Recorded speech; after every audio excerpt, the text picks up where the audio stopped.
Hey there, welcome back to another video. This time around, it is my rant on the 2018 action drama that isn't very action-packed and isn't very dramatic, at least not in a memorable fashion. Backtrace.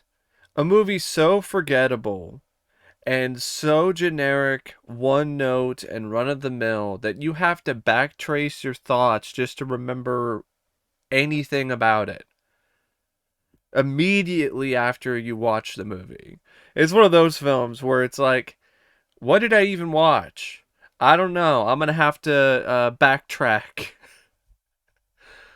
So the film is directed by Brian A. Miller, and the thing is, the direction, it's not that bad. I thought the direction was actually pretty decent. I feel Brian did a good job in terms of shooting whatever action there was in the film. He tried to add some style, some flair to the movie. I like the use of angles in terms of how he moved the camera around and used a variety of different kinds of shots. But he doesn't have anything to work with here. You honestly kind of feel bad for the guy because you can see that even with a low budget, even with such a generic story, the director has something, and when it provides him with pretty much nothing to sink his teeth into, it's really kind of sad. So I'm going to say one of the few positives that this film has, other than maybe a couple performances by the actors, is the direction by Brian A. Miller. And maybe some of the other technical elements, like the cinematography by Peter Holland and the editing. But that's really about it. Backtrace is one of those films where it's the kind of bad movie that really sucks because it's not the kind of bad that's incompetent in a way where it's entertaining because of how ludicrously, laughably bad the film was shot or edited or the acting is or how ridiculous the story is and how it makes no sense.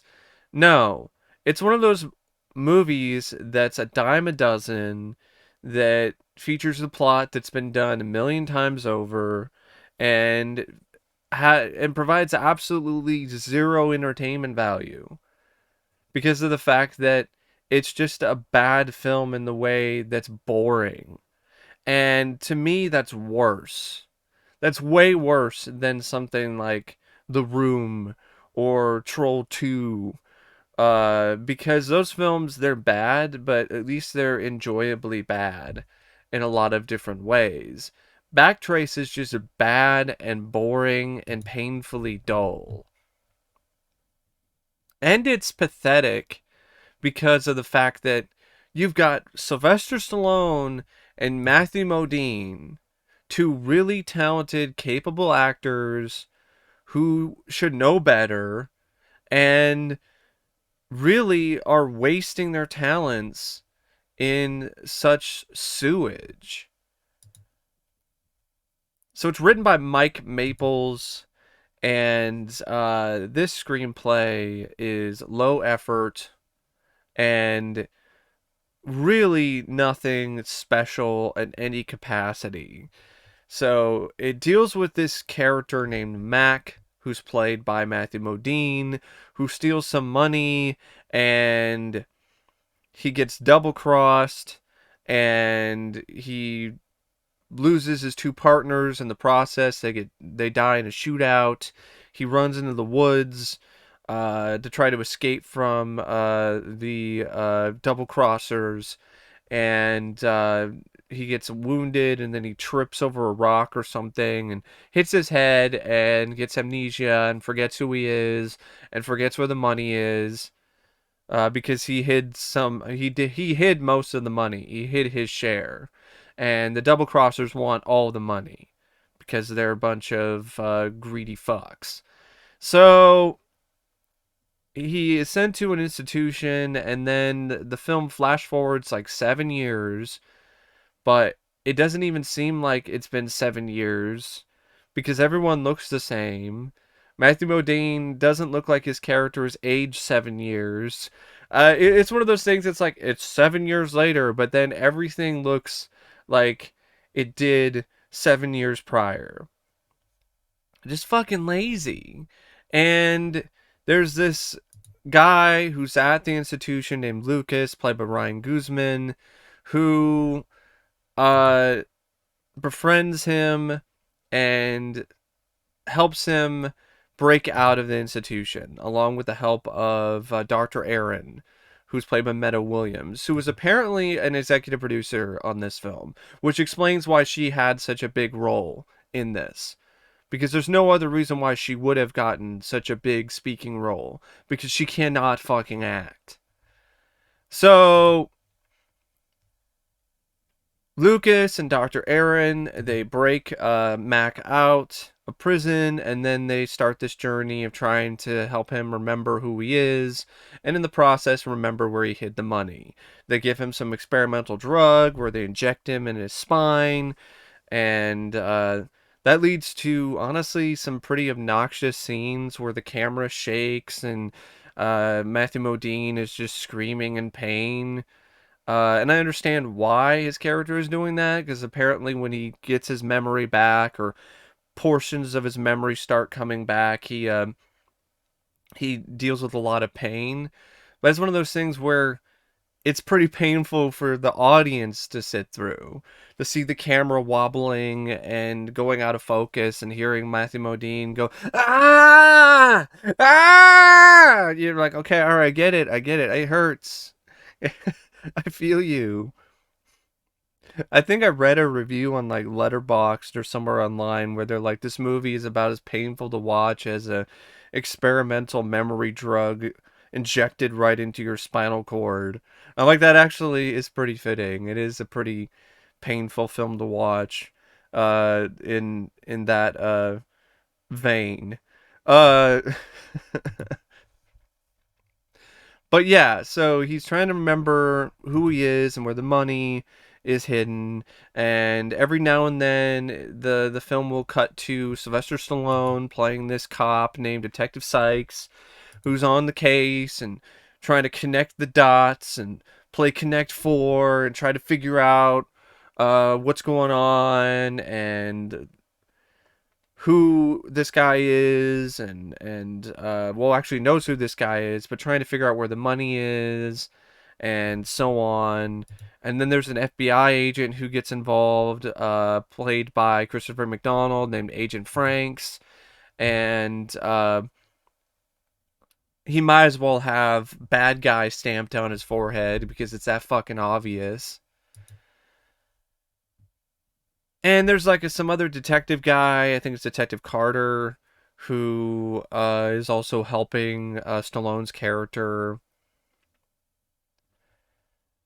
And the thing with this whole screenplay and this plot, it's much ado about fucking nothing. Because you don't care. You never are invested in these characters. You're never invested in this story. It's never compelling. It's never gripping. Because it's just such a generic tale. And at the same time, these characters are so poorly thought out and poorly written. They barely have any character development. And on top of that, this whole twist at the end is kind of stupid because it's something that would provide the audience with some reason to kind of care about whether or not Matthew Modine's character remembers who he is or remembers where the money is hidden. And the twist is that the two people that have been helping him this whole time are actually his son and his wife. Okay, it's his family. Why is that a twist? Why does that have to be a twist? Yeah, it would be generic too if it revealed that earlier, But at the same time, it would still provide you with the reason to remotely give a shit. Because early on, you don't really give a flying fuck or a single shit about Matthew Modine's character and whether or not he gets his memory back or finds the money, because he's portrayed as just a petty fucking criminal. He's just portrayed as a bad guy who stole money. So why the fuck should I care about this character? And then when it comes to Detective Sykes, there's nothing to this character either. You don't really get to know that much about him. And it's such a wasted role for Stallone. He just stumbles and bumbles and just crumbles through the entire movie. Uh, just a really nothing, lackluster, low effort performance, the likes of Bruce Willis or Steven Seagal, where you show up and do a day's worth of shooting, collect a cool million, and then go home for the day. And like I said earlier in my rant on Escape Plan 2 and 3, Stallone should have higher standards than this. Especially at his age. He's getting up there in age, and for him to waste his time and his talent on these kind of movies is just sad to me. Same thing goes for Matthew Modine. He's a talented actor as well. Both of them should be doing something better with their lives. You're telling me Stallone can't get other opportunities? You're telling me that Stallone can't pick and choose? You're telling me that Stallone can't direct things again?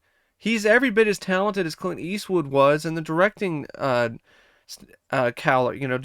directing landscape. So he can easily come in and direct plenty of different projects. Why doesn't he just do more serious dramatic roles?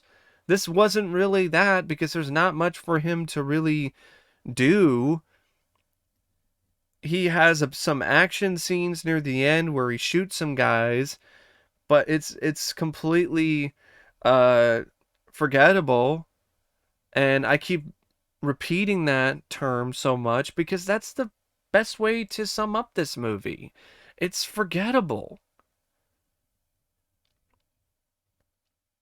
So yeah, it predictably turns out the way you think it does, where, Shooter McGavin, he's the bad guy. He's the one that double crossed Mac and me. He's the one that double crossed them. So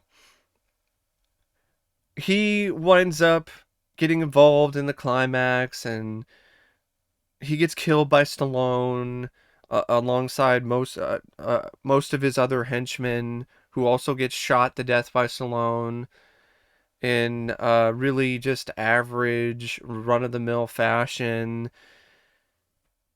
And Mac does find the money, and Stallone lets him go. And it's just one of those things where you're like, okay, he gets to live happily ever after with his family. I don't give a shit. I don't care.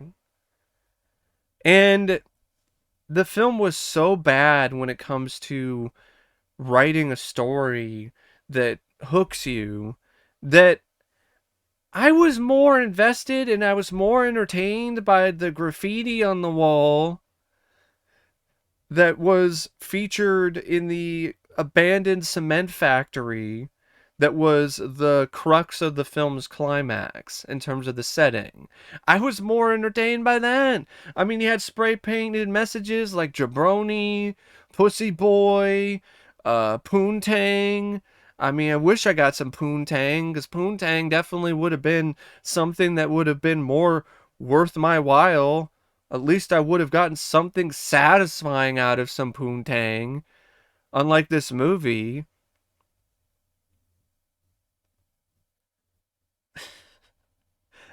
So yeah, you got poontang, jabroni, pussy boy, With Jabroni, I'm like, yeah, that definitely does fit because this movie was written by a fucking jabroni, a candy ass, and this is representative of the moment when Stallone finally hit rock bottom and was starring in direct-to-video, forgettable, useless, pathetic crap.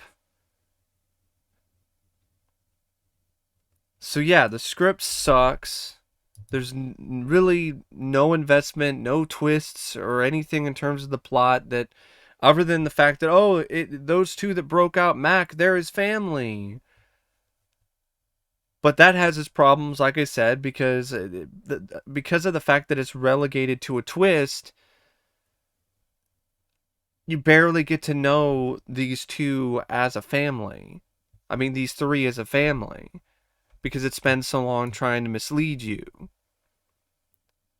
And then the performances by the cast just completely fucking bland.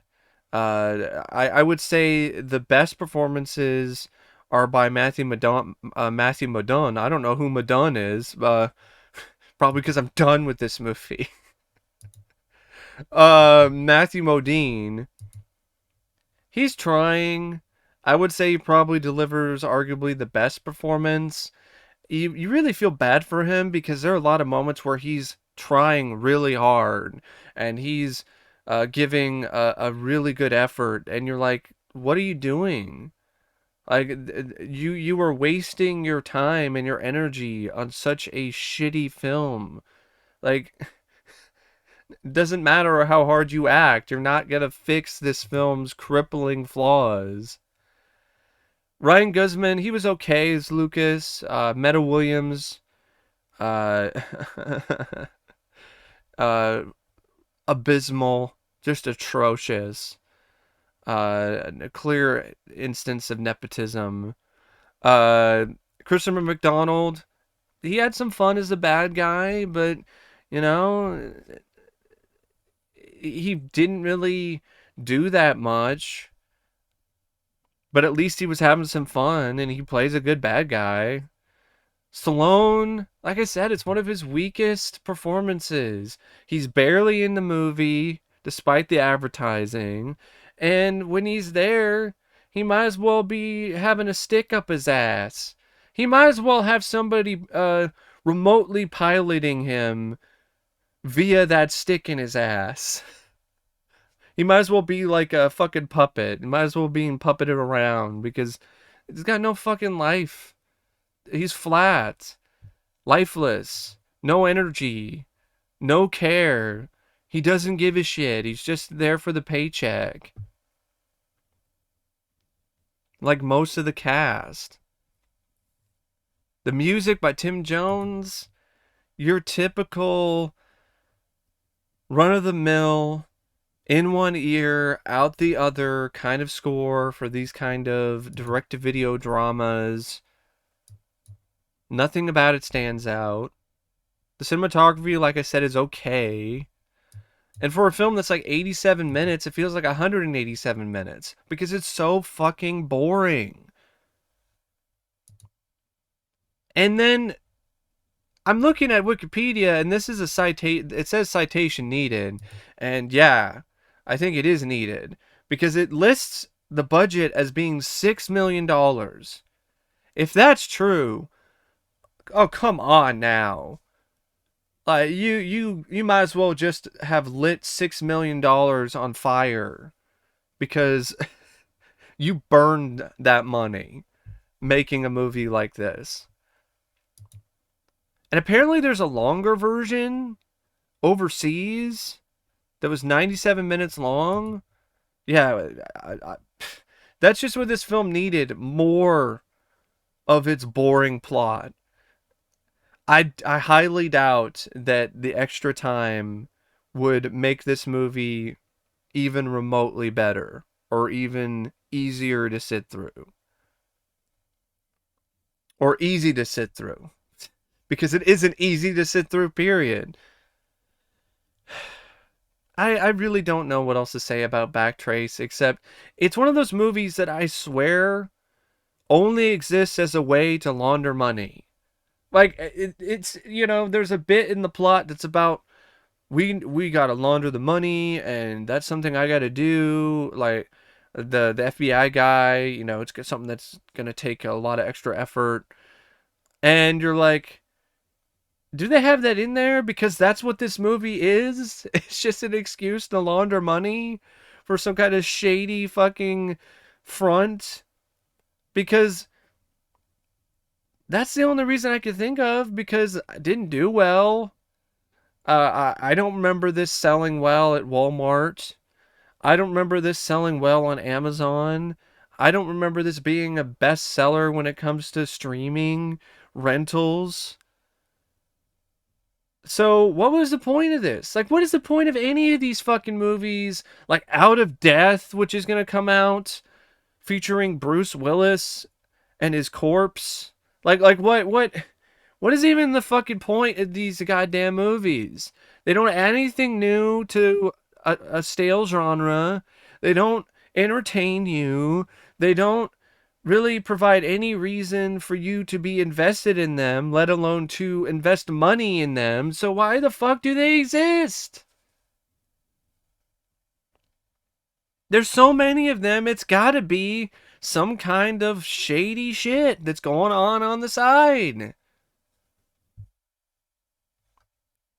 So yeah, I got nothing. I'm just gonna uh, backtrack my way to the time when Stallone actually gave a shit and was lending his talents to movies that were actually good. Thanks for watching my rant, and as always, I'll see you later. See ya.